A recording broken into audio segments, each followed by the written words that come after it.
Is the NHR really going away? And if so, when? Will I get into the NHR?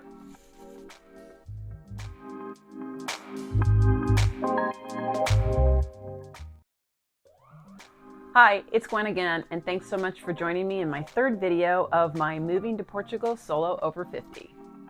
Since I posted my first two videos on this series, I have received questions on, are you going to get the NHR? And I've also received comments on videos saying, well, I was thinking about moving to Portugal, but now that the NHR is going away, I'm rethinking that.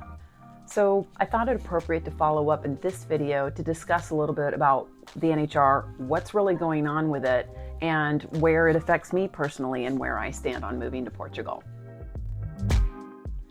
As you may know, one of the reasons that has made Portugal so attractive to would-be expats is the NHR tax regime that's been in place since 2009. In a nutshell, it reduces the tax obligations that you may have on certain types of income and caps it on other types of income.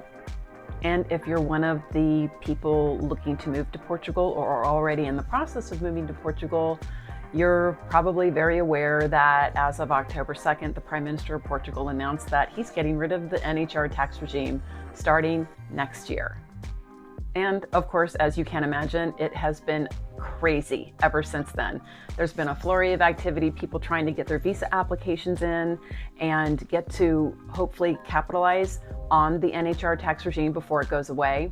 And it's also been crazy for people like me already in the visa process, trying to see if we can still maintain getting the NHR tax regime by getting tax residency before the end of this year. And to add to the excitement, whether you're aware or not, the Prime Minister of Portugal has recently resigned since then, thereby causing questions and speculation on will there actually be a 2024 budget vote this year, which is supposed to happen on November 29th, or will the current budget be thrown out and the vote be postponed until next year. But to summarize all that very quickly, it's extremely important that Portugal get their budget vote in this month. There's a lot of other financial obligations, obviously, that Portugal needs to meet, so they do need to vote this month. So that said, any hope of a last gasp for the NHR to be extended past the end of this year or sometime into 2024 has pretty much gone away. Okay, that's it, right? So the NHR is going away.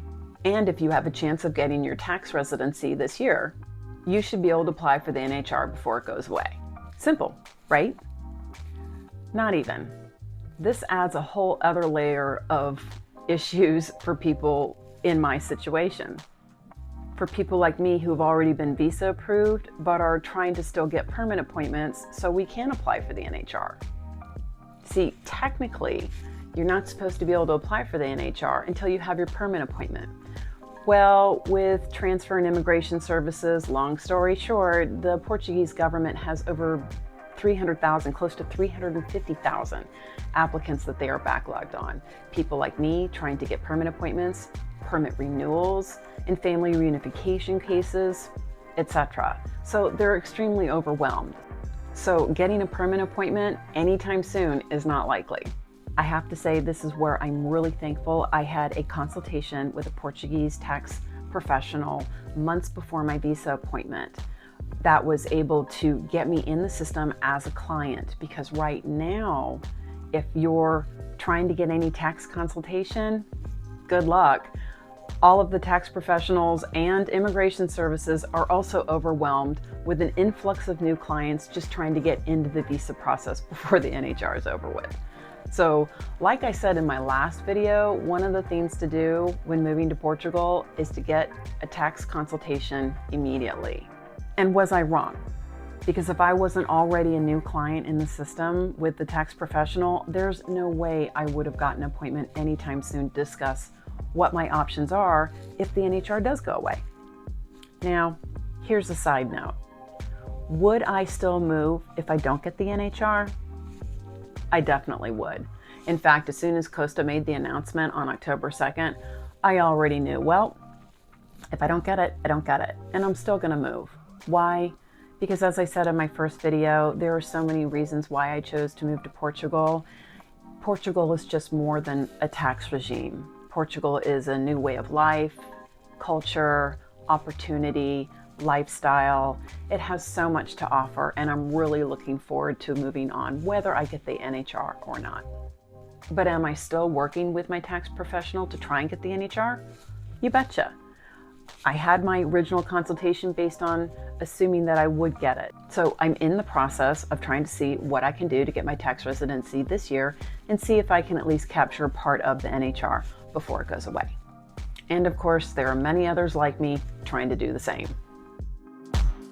Okay, so that's really the final status where it stands for me and others like me, that we are at least trying to get tax residency in before the end of the year so we can apply for the NHR before it goes away, right?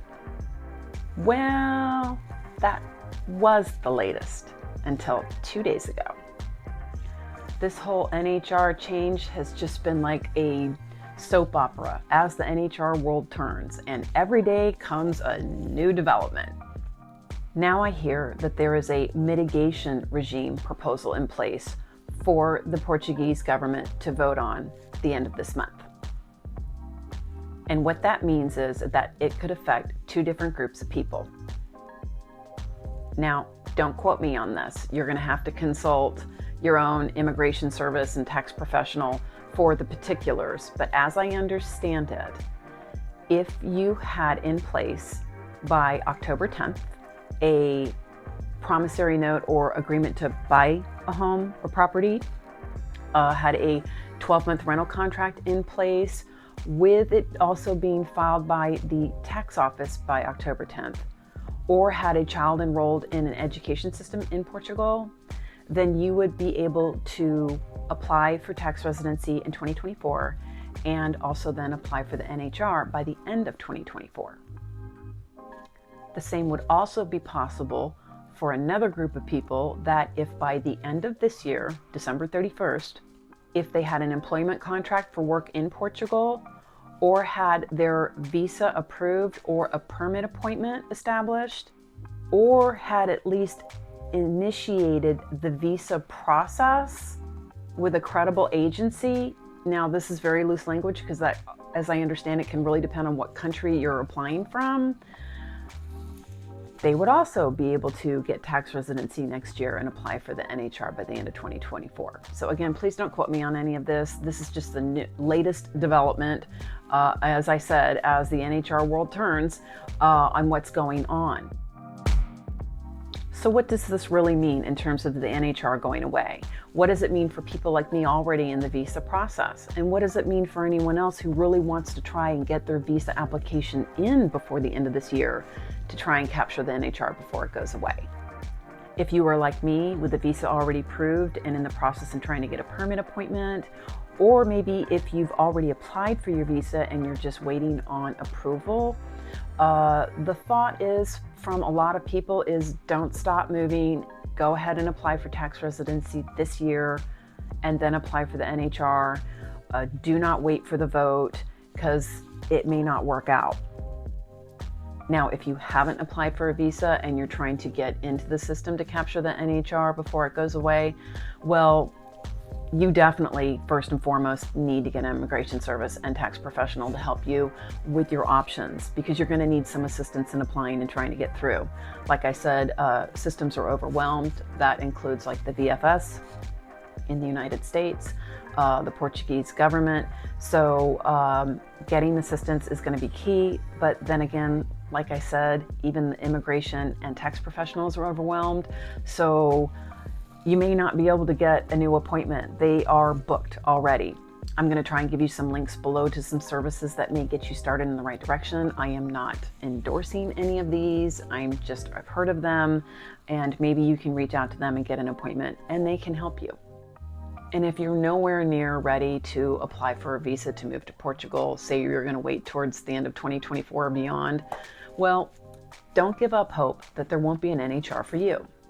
Again, this is just a proposal, but there is a revised NHR scheme that is up for a vote that will reduce the NHR to a limited type of working professionals, and it would be good for 5 years.